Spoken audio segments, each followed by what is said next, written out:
Hello students, today we are going to cover the quick revision of CARO 2020। तब देखिए applicability. CARO is applicable to every company including the foreign company, लेकिन कुछ companies को एग्जिम्पशन है। कौन कौन सी वो कंपनीज है? सबसे पहले banking company, insurance company, section 8 company जो कंपनीज एक्ट में है, 1% कंपनी, स्मॉल कंपनी और कुछ private company on complying the fulfilling the specified condition.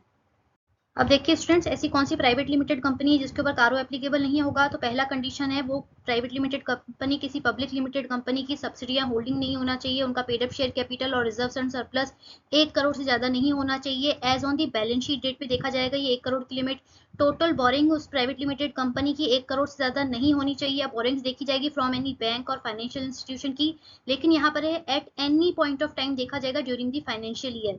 Next point है उसका जो टोटल रेवेन्यू है प्राइवेट लिमिटेड कंपनी का, जो शेड्यूल 3 के अकॉर्डिंग डिस्क्लोज किया गया है, वो 10 करोड़ से ज्यादा नहीं होना चाहिए। और इस टोटल रेवेन्यू में जो रेवेन्यू फ्रॉम डिसकंटिन्यूइंग ऑपरेशंस के से रेवेन्यू आ रहा है वो भी इंक्लूड होगा। अब देखिए कारो एप्लीकेबल नहीं होगा किस पे? To the consolidated financial statement में नहीं होगा, केवल स्टैंड अलोन पे होगा। लेकिन जो कारो का क्लॉज है, क्लॉज 21, उसमें पैराग्राफ 3 का जो क्लॉज 21 है उस पे कंसोलिडेटेड फाइनेंशियल स्टेटमेंट पे भी कारो एप्लीकेबल होगा। अब देखिए स्टूडेंट्स, फर्स्ट क्लॉज ऑफ कारो is on the property plant and equipment. तो यहाँ पे ऑडिटर अपनी कारो रिपोर्ट में देगा कि क्या कंपनी मेंटेन कर रही है कि proper records of with the full particulars quantitative details किसकी? प्रॉपर्टी प्लांट एंड इक्विपमेंट की। और नेक्स्ट है इंटेंजिबल एसेट्स की। नेक्स्ट ऑडिटर बताएगा कि क्या जो मैनेजमेंट है कंपनी का वो प्रॉपरली पीपी का फिजिकल वेरिफिकेशन कर रहा है क्या एट द रीजनेबल इंटरवल्स। और अगर कुछ इसमें कोई मटेरियल डिस्क्रिपेंसी ऑडिटर को नोटिस होती है ऑन सच फिजिकल वेरिफिकेशन, तो क्या वो डिस्क्रिपेंसी प्रॉपरली डील हुई है क्या बुक्स ऑफ अकाउंट्स में कंपनी के? नेक्स्ट ऑडिटर रिपोर्ट करेगा कि जो टाइटल डीड्स हैं ऑफ द इनमूवेबल प्रॉपर्टीज, तो प्रॉपरली जो भी डिस्क्लोज की गई है फाइनेंशियल स्टेटमेंट में, तो उसका जो टाइटल है वो कंपनी के नाम पर ही है। अगर नहीं है तो उसकी डिटेल्स यहाँ पे कंपनी को देनी पड़ेगी। और नेक्स्ट है वेदर दी कंपनी ने कोई रिवैल्यूएशन किया है क्या प्रॉपर्टी प्लांट इक्विपमेंट का और इंटेंजिबल एसेट्स का। अगर हाँ, तो जो रिवैल्यूएशन है वो प्रॉपरली क्या किसी रजिस्टर्ड वैल्यूअर से ही हुआ है कि नहीं हुआ है, वो उधर ऑडिटर बताएगा। नेक्स्ट, अगर कुछ रिवैल्यूएशन का जो चेंज है चाहे अपवर्ड चाहे डाउनवर्ड्स, अगर वो 10% या उससे ज्यादा है of the aggregate net carrying value, तो यहाँ पे ईच क्लास का इधर अमाउंट भी देना पड़ेगा। नेक्स्ट ऑडिटर ये इसमें रिपोर्ट करेगा कि जो भी कोई यानी प्रोसीडिंग्स चल रही है कि इनिशिएट हुई है, यहाँ पे कीवर्ड है कोई प्रोसीडिंग्स इनिशिएट हुई है या पेंडिंग है क्या किसी भी कंपनी का फॉर एनी बेनामी प्रॉपर्टी ट्रांजेक्शन के, जो भी बेनामी प्रॉपर्टी ट्रांजेक्शन एक्ट के अकॉर्डिंग है, तो अगर कुछ है तो इस रिस्पेक्ट में क्या कंपनी ने प्रॉपरली डिस्क्लोजर दिया है कि फाइनेंशियल स्टेटमेंट में। अब नेक्स्ट देखिए सेकंड क्लॉज ऑन कारो ऑन द इन्वेंट्री। तो यहाँ पे है कि क्या मैनेजमेंट रीजनेबल इंटरवल पे physical verification of inventory properly करवा रहा है कि नहीं, कंडक्ट करवा रहा है कि नहीं, और ऑडिटर के ओपिनियन में इस फिजिकल वेरिफिकेशन का जो कवरेज है प्रोसीजर है वो अप्रोप्रिएट है कि नहीं है। और यहाँ पे एनी डिस्क्रिपेंसी ऑडिटर देखेगा अगर वो 10% या उससे ज्यादा है नोटिस कर रहा है वो, और वो discrepancy properly books of accounts में डील हुई है कि नहीं हुई है, वो भी ऑडिटर यहाँ पे रिपोर्ट करेगा।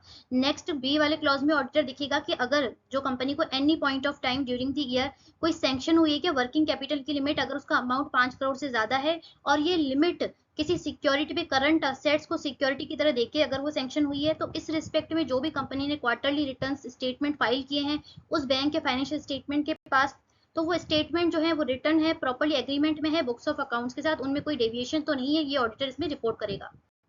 क्लॉज 3 बात करता है कि क्या कंपनी ने कोई investment guarantee security loan and advances provide करवाए हैं क्या। इस रिस्पेक्ट में पहला पॉइंट है कि अगर पहले तो ये जो किसी सब्सिडरी को, जॉइंट वेंचर को, एसोसिएट को प्रोवाइड करवाया है, और दूसरा अदर देन अबाउ, तो इस रिस्पेक्ट में यहाँ पे एग्रीगेट अमाउंट ऑडिटर बताएगा of such loan and advances security guarantee का, और उस रिस्पेक्ट में balance outstanding at the year and कितना था बैलेंस शीट डेट पे, वो भी यहाँ पे ऑडिटर नोटिफाई करेगा। सेकंड पॉइंट है इन लोन एडवांसेस का, सिक्योरिटीज का जो भी टर्म्स एंड कंडीशन था वो prejudicial to the interest of the company नहीं होना चाहिए, वो ऑडिटर यहाँ पे रिपोर्ट करेगा। नेक्स्ट है इसका जो भी शेड्यूल ऑफ रीपेमेंट था, जो भी प्रिंसिपल का इंटरेस्ट का अमाउंट आना था वो प्रॉपरली रेगुलरली आ रहा है। अगर नहीं आ रहा है तो उस रिस्पेक्ट में अगर अगर वो ड्यू है मोर देन 90 डेज से, तो कंपनी जो है उसका जो मैनेजमेंट है उसकी रिकवरी के लिए प्रॉपरली स्टेप ले रहा है, जो भी रीजनेबल स्टेप बनते हैं। नेक्स्ट यहाँ पे जो भी loan and advance in nature of loan जो ड्यू हो चुके हैं और उस ड्यू होने के बाद उसको रीन्यू कर दिया है by giving the fresh loan और उसकी लिमिट को एक्सटेंड कर दिया है, तो इस रिस्पेक्ट में उसके जो भी एग्रीगेट अमाउंट था और उसका फ्रेश लोन का टोटल लोन के से परसेंटेज कितना था वो यहाँ पे ऑडिटर नोटिफाई करेगा।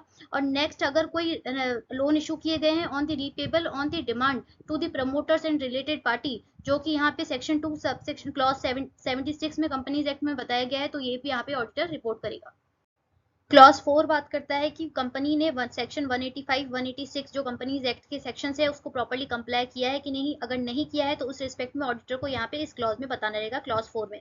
क्लॉज 5 बात करता है कि अगर कंपनी ने कोई डिपॉजिट्स या फिर डीम डिपॉजिट एक्सेप्ट किए हैं क्या ड्यूरिंग द ईयर, तो इस रिस्पेक्ट में आरबीआई के जो भी डायरेक्टिव्स थे और जो भी कंपनीज एक्ट के प्रोविजन है सेक्शन 73 से 76 तक वो प्रॉपर्ली कंप्लाई हुए हैं कि नहीं, और इस रिस्पेक्ट में जो भी रूल्स हैं वो प्रॉपर्ली कंप्लाई किए हैं कि नहीं किए हैं। अगर नहीं किए हैं तो नेचर ऑफ सच कॉन्ट्रावेंशन क्या था, और इस रिस्पेक्ट में कॉन्ट्रावेंशन के रिस्पेक्ट में अगर कोई कंपनी लॉ बोर्ड और ट्रिब्यूनल का, एनसीएलटी का, आरबीआई का कोई ऑर्डर आया है तो उस ऑर्डर को प्रॉपर्ली कंप्लाई किया है कि नहीं कंपनी ने। कारो का क्लॉज 6 बात करता है कि क्या प्रॉपर्ली कंपनी मेंटेन कर रही है, क्या कॉस्ट रिकॉर्ड विथ जो भी स्पेसिफाई किए गए हैं section 148 of the companies act sub section 1 में, तो उस रिस्पेक्ट में जो भी प्रॉपर्ली अकाउंट्स बनाने थे, रिकॉर्ड्स बनाने थे, वो मेड और मेंटेन हो रहे हैं कि नहीं। क्लॉज 7 बात करता है कि क्या कंपनी रेगुलरली, यहाँ पे कीवर्ड है रेगुलरली, डिपॉजिट कर रही है क्या अनडिस्प्यूटेड स्टैट्यूटरी ड्यूज। अब जैसे हो सकता है जीएसटी हो गया, प्रोविडेंट फंड हो गया, ईएसआई हो गया, सेल्स टैक्स हो गया, सर्विस टैक्स हो गया, तो इस रिस्पेक्ट में क्या प्रॉपर्ली कंपनी जमा करवा रही है क्या। अगर नहीं करवा रही है तो 31 मार्च तक इतने कौन से ड्यूज हैं जो कि मोर देन 6 मंथ से ड्यू हैं, पेबल हैं, तो इस रिस्पेक्ट में उसका अमाउंट बताना रहेगा। नेक्स्ट, अगर जो भी ना किसी रिस्पेक्ट में, टैक्स के रिस्पेक्ट में, स्टैट्यूटरी ड्यूज के रिस्पेक्ट में अगर कुछ डिस्प्यूट चल रहा है तो उसका अमाउंट क्या है, डिस्प्यूट का किस फोरम पे वो डिस्प्यूट पेंडिंग है वो भी यहाँ पे ऑडिटर को बताना रहेगा। और यहाँ पे एक कीवर्ड है अ मियर रिप्रेजेंटेशन, यानी अगर केवल डिपार्टमेंट में केवल कंपनी ने एक रिप्रेजेंटेशन दिया है तो वो डिस्प्यूट नहीं माना जाएगा। क्लॉज नंबर 8 बात करता है ऑन दी अनरिकॉर्डेड इनकम, यानी कंपनी के कोई ऐसे ट्रांजेक्शन थे क्या जो बुक्स ऑफ अकाउंट्स में रिकॉर्ड नहीं किए हुए थे लेकिन वो कंपनी ने सरेंडर कर दिए हैं during the income tax assessment में। तो अगर कुछ ऐसा है तो इस रिस्पेक्ट में क्या वो जो ट्रांजेक्शन थे वो प्रॉपर्ली बुक्स ऑफ अकाउंट्स में रिकॉर्ड हो गए कि नहीं हो गए। अब क्लॉज नंबर 9 बात करता है on the repayment of dues, तो क्या कंपनी ने कोई डिफॉल्ट किया है कि लोन के रीपेमेंट में या उसके इंटरेस्ट के रीपेमेंट में, तो इस रिस्पेक्ट में यहाँ पे पीरियड और उसका लोन का अमाउंट यहाँ पे बताना पड़ेगा जिसके रिस्पेक्ट में डिफॉल्ट हुआ है। नेक्स्ट, क्या कंपनी बिल्कुल डिफॉल्टर डिक्लेयर हुई है क्या किसी भी बैंक के, फाइनेंशियल इंस्टीट्यूशन के द्वारा, तो वो यहाँ पे ऑडिटर बताएगा। और नेक्स्ट, लोन उसी पर्पस के लिए अप्लाई हुआ है जिस पर्पस के लिए लिया गया था, अगर ऐसा नहीं है तो अमाउंट ऑफ लोन बताना पड़ेगा कि जिस पर्पस के लिए वो बाद में डाइवर्ट किया गया था और उसका पर्पस क्या था फॉर सच डाइवर्शन। नेक्स्ट, यहाँ पे बताना पड़ेगा कि जो शॉर्ट टर्म पर्पस के लिए लोन रेज हुए थे कहीं उसका यूटिलाइजेशन लॉन्ग टर्म पर्पस के लिए तो नहीं हो गया है, अगर ऐसा हुआ है तो उसका नेचर बताना पड़ेगा और अमाउंट जो भी लॉन्ग टर्म पर्पस के लिए यहाँ पे यूटिलाइज हुआ है।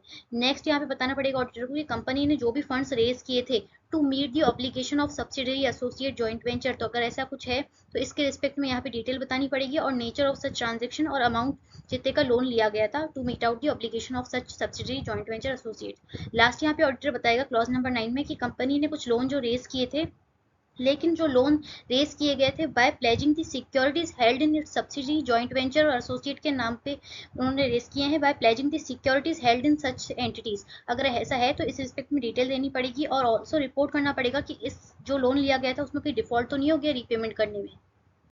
अब देखिए क्लॉज नंबर 10 बात करता है कि क्या कंपनी ने कोई मनी रेज की है क्या बाय दी आईपीओ और एफपीओ ड्यूरिंग द ईयर, तो उस आईपीओ एफपीओ का जो अमाउंट आया था वो उसी पर्पस के लिए अप्लाइड किया गया जिस पर्पस के लिए रेज किया गया था, अगर ऐसा नहीं है तो इसकी डिटेल्स यहाँ पे देनी पड़ेगी और delay for such non utilization और इसमें डिफॉल्ट क्या था और सब्सिक्वेंट अगर रेक्टिफिकेशन कुछ हुआ है तो उसके रिस्पेक्ट में यहाँ पे रिपोर्ट करना रहेगा। नेक्स्ट है कंपनी ने कुछ प्रेफरेंशियल अलॉटमेंट या प्राइवेट प्लेसमेंट या कन्वर्टेबल डिबेंचर से कोई अमाउंट रेज किया था, उस रिस्पेक्ट में कंपनीज एक्ट की रिक्वायरमेंट प्रॉपर्ली कंप्लाई की है कि नहीं की है और फंड उसी पर्पस के लिए यूटिलाइज हुआ जिस पर्पस के लिए रेज हुआ था, अगर ऐसा नहीं है तो इस रिस्पेक्ट में अमाउंट और नॉन कंप्लायंस का नेचर यहाँ पे ऑडिटर को बताना पड़ेगा क्लॉज 10 में। नेक्स्ट क्लॉज 11 बात करता है कि क्या कोई फ्रॉड ऑन दी कंपनी या बाय दी कंपनी कुछ नोटिस हुआ है क्या during the year, if yes तो यहाँ पे नेचर बताना पड़ेगा उस फ्रॉड का और amount involve in such fraud यहाँ पे इंडिकेट करना पड़ेगा। नेक्स्ट, क्या ऑडिटर ने कोई रिपोर्ट फाइल की है सेक्शन 143 सबसेक्शन 12 में एडीटी फॉर फॉर्म में सेंट्रल गवर्नमेंट के पास, तो ये यहाँ पे रिपोर्ट करना पड़ेगा और साथ में यही बताना पड़ेगा कि क्या ऑडिटर ने ड्यूरिंग द ईयर कोई विसिल ब्लोअर की कंप्लेंट्स रिसीव की है क्या by during the year by the company, तो वो यहाँ पे क्लॉज नंबर 11 में रिपोर्टिंग होगी। नेक्स्ट है clause 12 on the Nidhi company. तो इसमें ऑडिटर रिपोर्ट करेगा कि क्या जो निधि कंपनी है वो प्रॉपर्ली कंप्लाई कर रही है, not net on fund to deposit ratio जो 1:20 होता है तो उसको कंप्लाई कर रही है कि नहीं कर रही है। नेक्स्ट, निधि कंपनी मेंटेन कर रही है कि 10% ऑफ द अनएनकवर्ड टर्म डिपॉजिट का जो अमाउंट होता है वो 10% मेंटेन कर रही है कि नहीं कर रही है। और जो निधि कंपनी है उसने कोई डिफॉल्ट तो नहीं किया है in the repayment of the interest amount या डिपॉजिट के अमाउंट में। तो इस रिस्पेक्ट में अगर कोई डिफॉल्ट है तो उसकी डिटेल्स यहाँ पे बतानी रहेगी क्लॉज नंबर 12 में। Next clause 13 on the transaction with the related party. तो इस रिस्पेक्ट में जो भी ट्रांजेक्शन है उसके लिए सेक्शन 177 188 जो कंपनीज एक्ट का है उसके रिस्पेक्ट में कंप्लाइंस हो रहे हैं कि नहीं हो रहे हैं। नेक्स्ट, जो भी डिस्क्लोजर की रिक्वायरमेंट है एज पर दी जो भी फाइनेंशियल स्टेटमेंट में डिस्क्लोजर चाहिए as per the required applicable accounting standard वो डिस्क्लोजर हो रहा है कि नहीं हो रहा है। क्लॉज 14 नेक्स्ट है इंटरनल ऑडिट सिस्टम के ऊपर। तो अगर जिस भी कंपनी के ऊपर इंटरनल ऑडिट का रिक्वायरमेंट है तो उस रिस्पेक्ट में जो इंटरनल ऑडिट का सिस्टम है उस कंपनी का तो commensurate with the size and nature of business है कि नहीं है।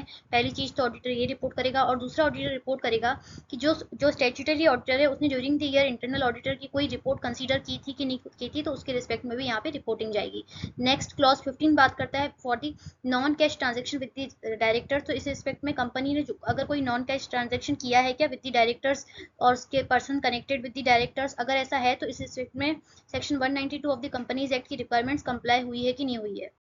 क्लॉज नंबर 16 बात करता है on the registration with the RBI. तो इसमें पहला पॉइंट है कि क्या कंपनी को कोई रिक्वायरमेंट थी कि रजिस्ट्रेशन लेने की under section 45 IA of the reserve bank of India 1934। अगर रिक्वायरमेंट थी तो क्या कंपनी ने रजिस्ट्रेशन ऑब्टेन कर लिया है क्या। नेक्स्ट पॉइंट है whether the company is conducting any activity with respect to non banking financial या फिर हाउसिंग फाइनेंस की activity without obtaining a valid certificate from the RBI. Next point है कि वेदर दी कंपनी, अगर वो company एक CIC यानी core investment company है तो क्या वो सीआईसी होने की सारी क्राइटेरिया फुलफिल कर रही है कि नहीं कर रही है। और अगर कोई एग्जिम्प्टेड या अनरजिस्टर्ड सीआईसी की कंडीशन में है तो वेदर कंटिन्यू सच फुलफिलमेंट सच क्राइटेरिया, यानी जो भी क्राइटेरिया एग्जिम्प्टेड और अनरजिस्टर्ड होने के लिए फुलफिल करना है तो कंपनी उसको फुलफिल कर रही है कि नहीं कर रही है। नेक्स्ट, अगर कोई ग्रुप जिसमें मोर देन वन सीआईसी है तो इंडिकेट करना रहेगा the number of CIC in particular group. Next clause number 17 बात करता है with respect to cash losses. तो whether the company has incurred cash losses. अब कब कब ध्यान से देखिए, in the financial year, in the immediately preceding financial year. अगर इन दोनों सालों में कैश लॉसेस है तो स्टेट करना रहेगा the amount of such cash losses in the clause number 17 of the CARO report. अब क्लॉज नंबर 18 बात करता है on the resignation of the statutory auditor. तो whether there was any resignation by the statutory auditor during the year, if so, अगर ऐसा है तो current auditor ने फॉलोइंग इश्यूज कंसीडर किए हैं कि नहीं। The issues, the objections and the concerns raised by the outgoing auditor. तो ये सारे पॉइंट्स आएंगे क्लॉज नंबर 18 में। क्लॉज नंबर 19 बात करता है कि ऑडिटर के ओपिनियन में no material uncertainty exist as on the date of the audit report पे। किस रिस्पेक्ट में, whether the company is capable of meeting out इस लायबिलिटी, जितनी भी लायबिलिटी बैलेंस शीट डेट पे है और जितनी भी फॉलन ड्यू होगी within a period of 1 year from the balance sheet date, company उसको मीट आउट करने के लिए केपेबल है। अब ऑडिटर कैसे बताएगा, on the basis of financial ratios, ageing analysis के बेसिस पे, expected date of the realisation of financial assets, payment of financial liabilities कैसी हैं, और इसके अलावा जो भी इन्फॉर्मेशन फाइनेंशियल स्टेटमेंट से मिलेगी और ऑडिटर की नॉलेज के हिसाब से बीओडी का और मैनेजमेंट का प्लान क्या है इस रिस्पेक्ट में। तो ये सारी चीजें क्लॉज नंबर 19 में कवर होंगी। अब देखिए क्लॉज नंबर 20 बात करता है transfer of unspent CSR amount. तो पहला तो unspent amount with respect to other than ongoing project का जितना भी अनस्पेंड अमाउंट है तो क्या वो कंपनी ने ट्रांसफर कर दिया है क्या फंड में। वो फंड जो कि कंपनीज एक्ट के शेड्यूल 7 के अकॉर्डिंग डिफाइन किया गया है और टाइम पीरियड भी है within 6 month from the expiry of the financial year. और सेकंड पॉइंट है with respect to ongoing project. पहला था अदर देन ऑनगोइंग प्रोजेक्ट, अब है ऑनगोइंग प्रोजेक्ट के रिस्पेक्ट में जितना भी अनस्पेंड अमाउंट है तो वो प्रॉपर्ली एक स्पेशल अकाउंट में ट्रांसफर हो गया है in the compliance of section 135 subsection 6 of the companies act. अब है लास्ट हमारा क्लॉज नंबर 21। तो इसमें है कि अगर कंसोलिडेटेड फाइनेंशियल स्टेटमेंट की किसी भी कंपनी में, किसी भी एक कंपनी में अगर किसी भी कारों की रिपोर्ट में क्वालिफिकेशन या एडवर्स रिमार्क है तो अगर देखिएगा अगर है एडवर्स रिमार्क किसी भी कंसोलिडेटेड फाइनेंशियल स्टेटमेंट की कंपनी की कारो रिपोर्ट में तो वो इंडिकेट करना रहेगा द डिटेल्स ऑफ कंपनी, यानी कौन सी कंपनी के रिस्पेक्ट में है, and the paragraph number of such CARO report containing the qualification and the adverse remark. तो स्टूडेंट्स ये था हमारा कारो का रिवीजन। आई होप आपको समझ में आया हो। Thank you so much.